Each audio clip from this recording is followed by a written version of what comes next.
everything for kids is amazing. Let me just start by saying that usually when there's a Jayden event, we always pray for good weather and a big crowd until we're standing in front of them doing a speech. But it is what it is, and I'm excited to be here. I am the president of the JLMF Memorial Foundation. We help families rebuild hope after pediatric cancer. We also will collect toys in the community and give them out to kids and take them to the hospital and help kids fighting cancer. But I'm a dad at the same time. And I also, can I get a show of hands here how many people have been affected in their life by somebody they know, maybe a family member, a friend that had cancer? So you guys kind of understand a little bit maybe what I go through. In 2003, my son was born. I already had 2 girls, so finally he was born, and it was like, hey, things are changing a little bit. And you know, you hear cancer, and you automatically think, you know, you got to be strong and you got to be courageous, and that's definitely not me. I definitely wasn't strong and courageous, but Jayden definitely was, and I'll share a little bit of his story with you. He made it up to 6 years old and being a normal, healthy little boy, going to school, doing everything that a normal kid would do, playing, loving his life, family, playing t-ball, baseball. Then one day he just developed this really bad back pain. We couldn't quite pin down what it was, and it was taking the doctors a little bit to figure it out. So finally it was pretty close to this time of year in 2010. We were at U of M when they gave us the devastating news that he had severe back cancer. And his cancer was so bad that it was wrapped around his spine. And he walked into the hospital, and when we were talking to the doctors, they said, his cancer is so bad, there's no way this kid should have walked in here. It's wrapped around his nerves and everything, and we don't know how he made it in here. And I told him he was playing t-ball last week, and they looked at me and said, there's no way this kid was playing t-ball last week. And there's just something different about Jayden, the strength he had, how he looked at it. He fought with grace. Every day he spent was just a gift to have a day. It wasn't like, poor me, why me? It was excited for today. I remember him seeing a little girl with cancer, and she was crying, and she was older than him. And he stopped me. He said, Daddy, why is she crying? It's only cancer. And you know, I thought about that. I thought, you're right, buddy. It is only cancer. It is cancer, and that's what it is. It's not you. You're still Jayden. You're still a little boy, and you still love life. And that's how we lived our life every single day. So Jayden ended up getting treatment at St. Jude Children's Hospital, and he did it amazingly. The treatment he got was really, really intense. It was so intense that when they give it to him, they bring a staff in there just because they knew as soon as they gave him this medicine, his blood pressure would probably drop and it could get bad real quick. They give him his medicine, and none of Jayden's vitals would change at all. He'd still stay normal just like I am right now. Nothing really affected him through his treatment. He lost his hair.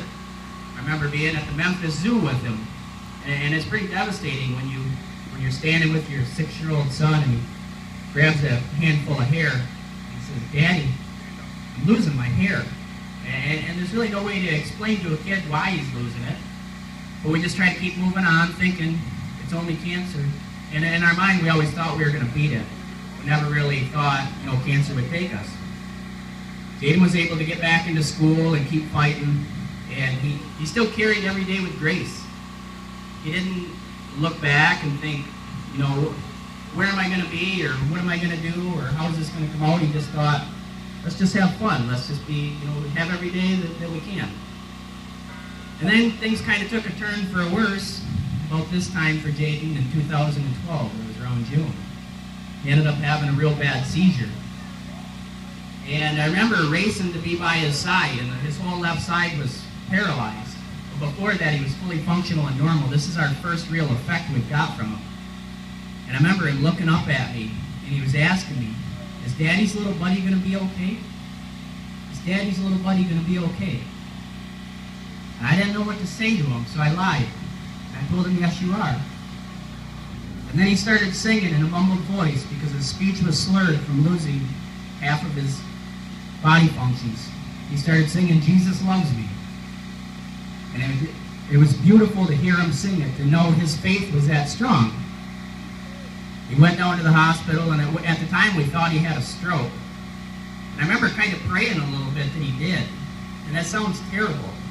But in my mind, I was thinking if he had a stroke, at least I know the cancer's not coming back.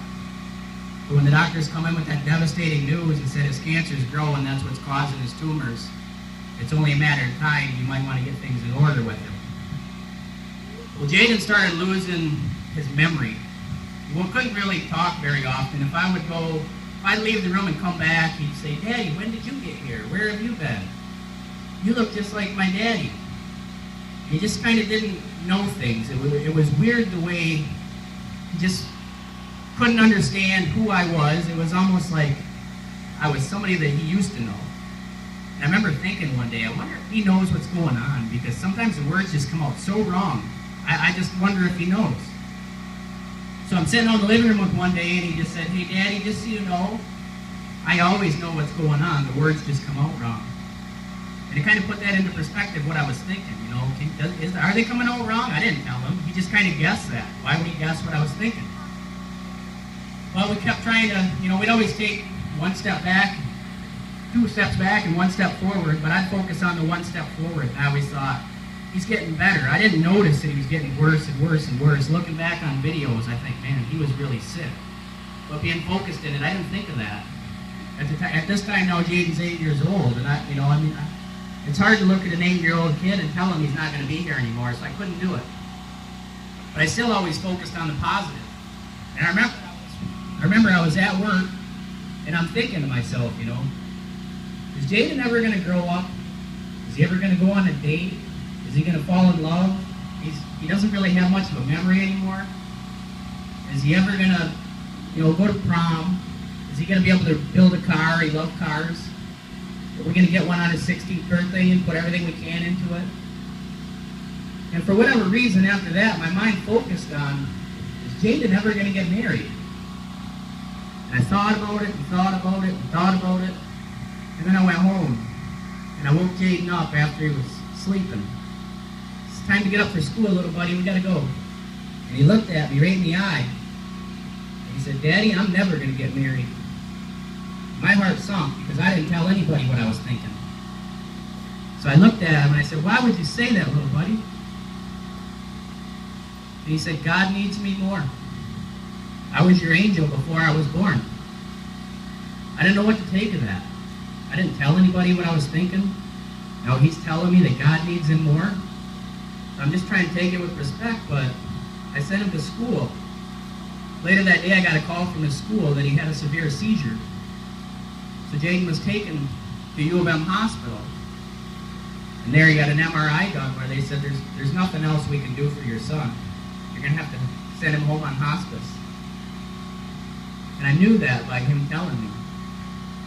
And it was hard to take as a father to know I'm supposed to die before my kids, not the other way around. I'm supposed to be the strong one, not him. He's not supposed to be the one teaching me, but he is. So we get home, and finally he's happy to be home, but he can't talk anymore. He can't really communicate. He's on hospice now, and I'm still thinking he's going to get better, but he just doesn't. And finally on November 27th, he takes his last breaths. We call an ambulance, take him to the hospital. I remember not wanting to let him go. In my mind, I'm thinking his medicine's what's doing it. It's not the cancer. It's all medicine. So I'm trying to ration through how we can save his life still, even though now he's intubated on a machine. And I don't want him to spend the rest of his life on a machine. It's hard as a parent to even see your kid in a hospital like that. And it was a familiar scene to us where I was starting to get used to it. But I didn't want to leave him like that. So as a family, we made a decision that we were going to pull Jayden's breathing tube. And in my mind, I thought he was going to breathe. And I remember him pulling it out. And we were playing I Can Only Imagine by Mercy Me, one of his favorite Christian songs. And they pulled it out, and I waited for Jayden to breathe.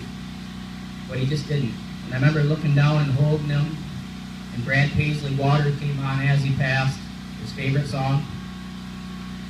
And it just, to me, it almost seemed like he had a slight smile on his face, like it was his time to go. He never gasped, never did anything, just peacefully passed away while I watched my son leave the world. And then shortly after Jayden left, my heart was broke into a million pieces. I didn't know where to turn, where to go. There've always been so many people here for me while we were fighting. Now Jayden's gone. My life that I lived for, I have no idea where to turn. And then all of a sudden this pay it forward in the community started. So many people are paying it forward in honor of Jayden. People are getting layaways paid off. Diamond rings are being donated in honor of Jayden. Electric bills are getting paid off. And so many people have come to God because of Jayden, come to Christ. And I'm thinking, you know, this is fine and dandy. All these people are being touched and blessed and healed and helped, and they're excited about all these things in life, but I'm still a father that lost his son. I didn't know, you know, what's for me. I see everybody is getting all these great things, but for me, I'm left with nothing. I remember it was his birthday in 2012, 12/12/12.